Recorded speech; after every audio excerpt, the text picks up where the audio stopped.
की तरफ से खुली चेतावनी दी गई है।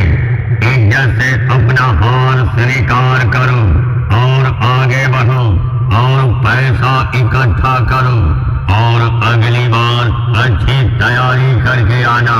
तुम्हारा बाप तुम्हारे सामने अगली बार भी 56 इंची सीना तान के खड़ा मिलेगा।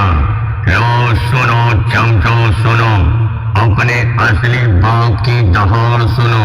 मैं हूँ पूरे टांडा पे एक तरफा राज करने वाला टांडा का